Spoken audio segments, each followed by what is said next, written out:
I'm going to bring up our next speakers.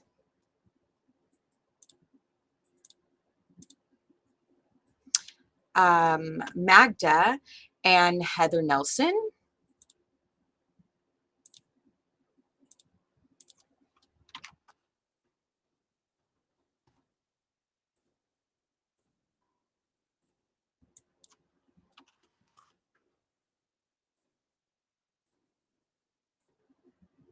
Okay, and Magda is an MBA student at MIT Sloan. Heather's a mechanical engineer at Airvo, and they're going to be speaking to us today on the sustainability of carbon fiber reinforced in additive manufacturing. Thank you for joining us and looking forward to your presentation. Hi, everyone. Thanks for having us.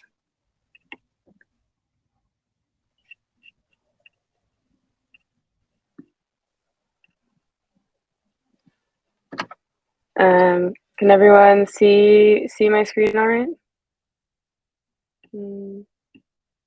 Okay, great. Looks good, Heather. Nice. Okay, so hi, my name is Heather.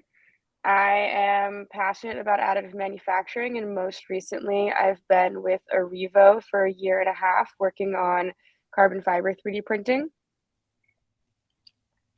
And I'm Magda. I'm also passionate about additive manufacturing. I started my career in 3D printing also at Arevo, and then moved on to carbon before ultimately joining MIT this last fall to pursue my MBA. So today we will be talking about 3D printing with carbon fiber reinforced thermoplastics and its suitability for sustainability. We are very excited about this topic, having worked together at Arevo in the compositive additive manufacturing space. We believe this is an important topic and that it's going to gain a lot more traction in the next couple of years as the carbon fiber composite 3D printing industry continues to develop more and more. So during this presentation, we will cover 2 main topics. First one being, can this problem be solved? Is it technically feasible to recycle 3D printed thermoplastics? And is this a problem worth solving? What is the economic outlook of this? Will there be a market for this? Is there supply and demand? So by the end of the presentation, we will have convinced you that the answer to both of these questions are yes. And we would like to note that this presentation is the result of our independent interest and research. A little bit about me. I have always been interested in additive manufacturing since first learning about 3D printing. I thought it was the coolest thing. And then when I was initially drawn to the carbon fiber aspect of printing because there is a possibility of recycling the parts and making the composite industry more sustainable. And also because composites themselves will play an integral role in a sustainable future, given how they are and how light they are and how they can make cars and airplanes and the things that carry us and carry our things more fuel efficient. So basically, I think about these questions a lot. I think about these topics a lot, and I believe that it's important. And there is plenty of opportunity to have discussions about sustainability in the 3D printing space. And I want to provide you all with the tools to continue those discussions. So first, we want to start by what is the most relevant definition of sustainability in these conversations. And for us today, it's talking about circular economy. So there are plenty of ways to talk about sustainability. You can talk about localized manufacturing, using less material, lightweighting, recycling, reducing energy during manufacturing, carbon offsets, all these things. But what we want to focus on today is circular economy, which is a model of production and consumption that involves reusing and recycling existing materials and products to create a closed loop with as little waste as possible. So we will be looking at it by considering waste and recyclability with carbon fiber 3D printing. So can these products participate in the circular economy? and how does it compare to the traditional method of manufacturing with carbon fiber? So what are composites? Let's start there. So composites are formed by combining two or more materials to form a new material with properties that differ from those of the individual constituents. Engineered composites generally are consisted of a reinforcement material embedded in a matrix material. So a macro example here is rebar inside of concrete. Wood is also technically a composite material. Shout out to the last presentation. So together, these composite materials make materials that have properties superior to the components used alone, like carbon fiber reinforced thermoplastics, which is what we will be focusing on today, and also what Magda and I have a lot of experience go together. So because of how light and how strong carbon fiber composites are, the aerospace and automotive industries have found great use for them and have championed thermoset carbon fiber composites, which are easier to manufacture but not sustainable. Aerospace has driven the innovation in the industry and are continuing to. For example, 80% of the Boeing 787 is made of composite material, and likely most of those parts are made from the traditional carbon fiber composites, which are made by manually laying patterns of carbon fiber fabric into a mold and curing it with a thermoset resin, which cannot be recycled. Typically, the aerospace industry has used thermoset resins because it's easier to work with. It's easier to pour the resins because they're much more watery. And it has become the industry standard in that way, but there's no reason why the industry can't move to thermoplastics, which can be recycled. So using the traditional method of manufacturing, 30% of the produced carbon fiber ends up in a landfill. Meanwhile, as this valuable, expensive material ends up in these landfills, most analysts agree that the annual demand for the material could surpass the current annual production capacity within the next few years. It is estimated that 62,000 metric tons of unused carbon fiber waste will accumulate every year. This comes from waste and during the manufacturing process and doesn't even include the composite parts that are used and then thrown away because there is no infrastructure to recycle carbon fiber composites at the end of life. And looking at this picture here, you can see how much excess is thrown away during the very manual process of cutting out patterns for the molds. The additive manufacturing potential for carbon fiber composites is exciting because it unlocks geometry capabilities and it automates what we now know is a very long and traditional manual process.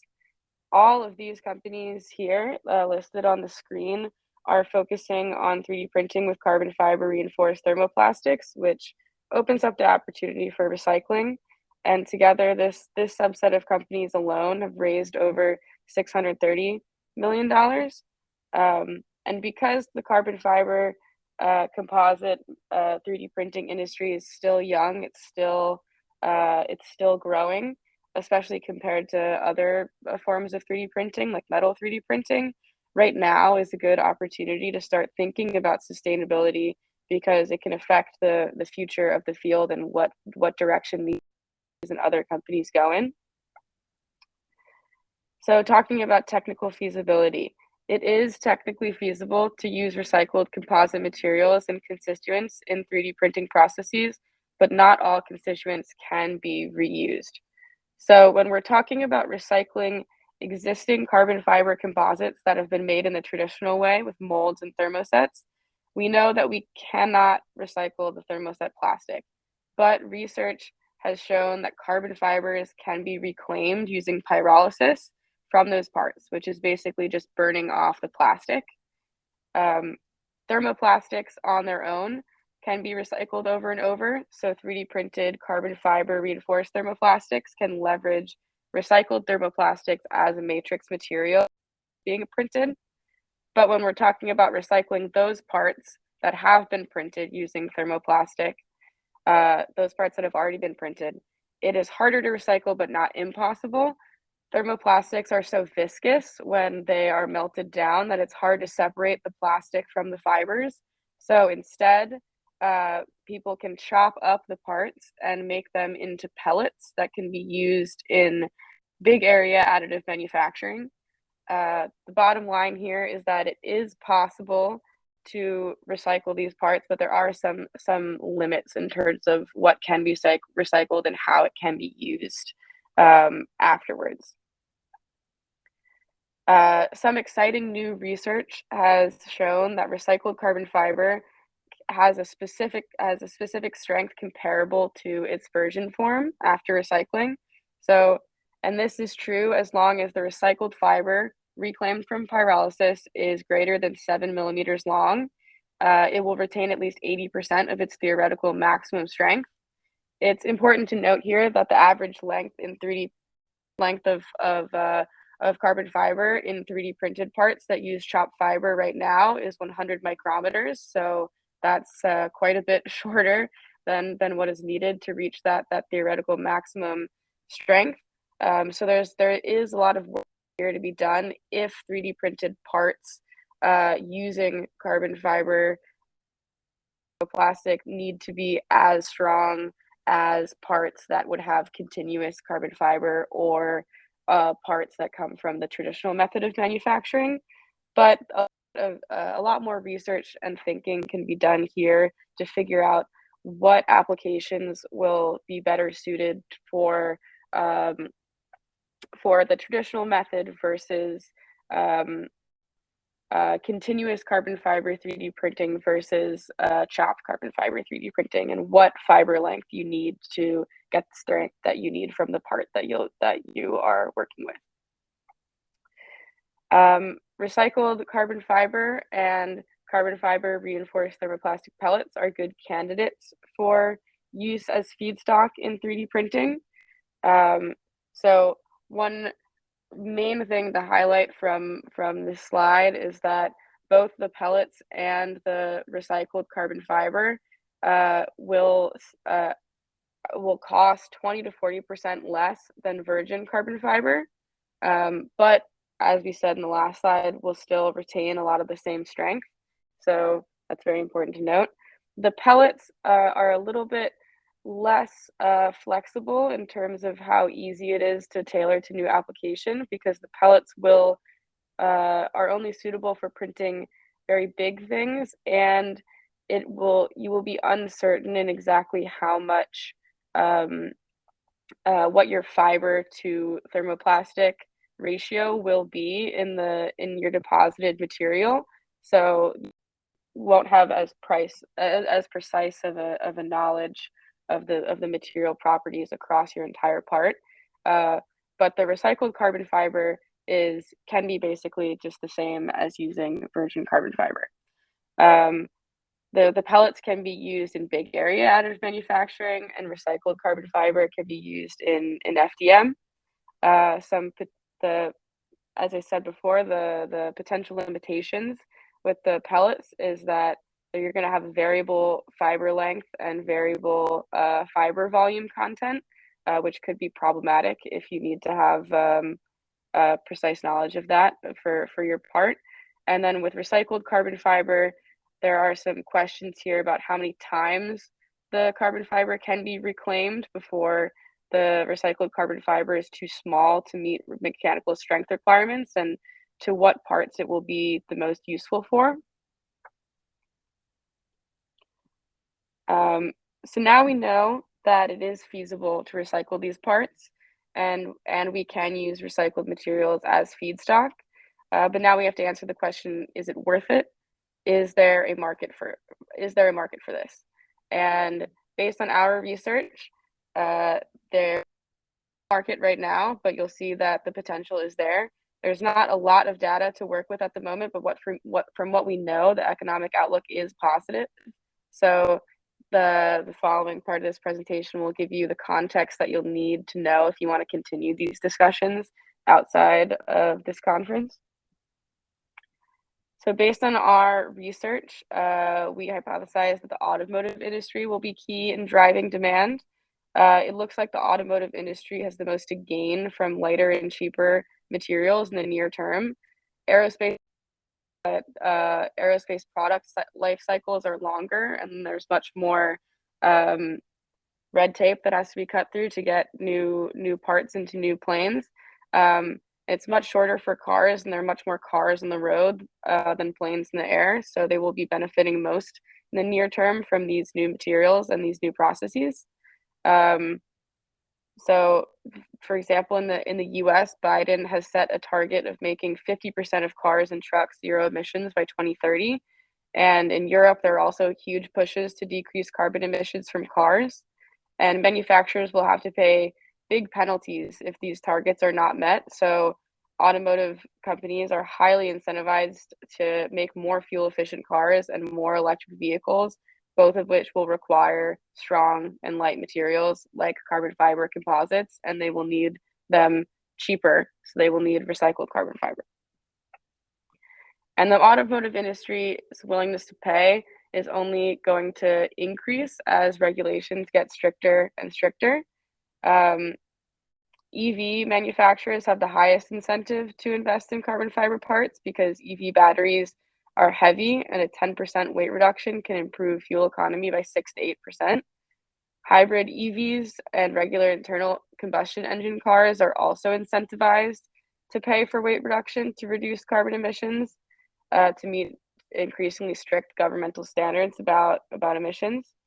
And recycled carbon fiber is cheaper, so they will be incentivized to use it over the virgin material.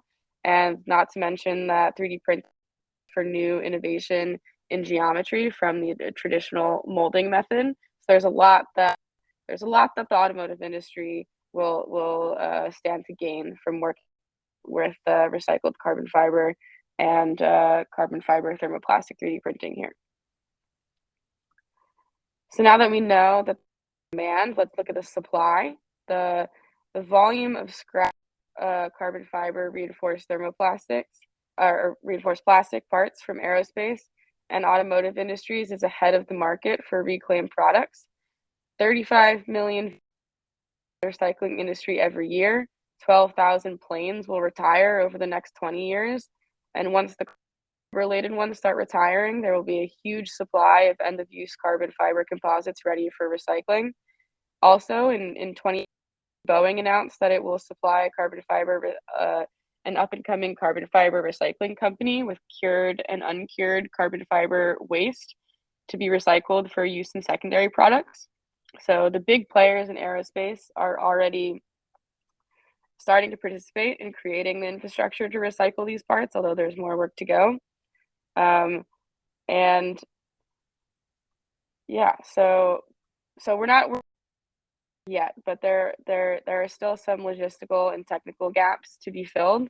There needs to be a more robust supply chain to transform carbon fiber waste into usable chopped fiber. So what Boeing is doing with that recycling company is a really good start, but the waste generators and the recyclers and the end users all need to work together by the requirements, what they need, what in what volumes, what strengths, what material properties, and all of that needs to be more clearly defined and then worked out before recycled materials can really enter the space. And also, the 3D printing industry needs to catch up to molding, to the traditional method in terms of dimensional accuracy and surface finish. 3D printing has come a really long way, and a lot of 3D printed parts look really amazing, but they just do not quite compare to molded parts that are molded against like highly precisioned steel tooling. So companies need to work with the industries that will be buying these parts to figure out what the most strict tolerances are and drive innovation in the right direction, and consider hybrid processes, like taking 3D printed parts and then molding over them, like 9T Lab and Aris Composites are working on. And finally, engineers need to learn how to design carbon fiber composite parts for 3D printing. Right now, carbon fiber composites are basically only made using the traditional method of laying up pieces of fabric, and that is it's the wildly different parameters in terms of what the strengths and limitations of the manufacturing process are than 3D printing. So more software tools are going to be required, and recycled material validation is going to be needed to aid engineering design so that we can make the best parts possible. So now that is available to us to recycle carbon fiber composites and use them in 3D printing applications, and now that we know that it's economically viable given the supply and demand from the aerospace and automotive industry, so what's next? We want the next step to be that you guys all in the audience use the context and knowledge from this presentation to engage in more productive sustainability discussions. Maybe it will be directly related to carbon fiber composites like this presentation, or maybe it will be related to something more relevant to your company or your research. We want everyone to be asking these questions and making sure that the industry is moving in the right direction. So thank you all for coming to this presentation. Thank you for having us. We had a lot of fun putting this together. We hope you enjoyed listening. We wanted to put our contact information out here because we want to help you all continue having these conversations. So please reach out if you want to hear more from us, or if you would like us to share our source materials, and let's keep the sustainability conversations going. Thank you. Thank you so much. That was a wonderful presentation. I'm really interested in composite 3D printing. Learned a lot about the recyclability of it, which I didn't know. So I'll be looking for you in the network breakout sessions to follow up with some questions, and encourage all the participants to do that as well. Thank you so much. Thank you for having us.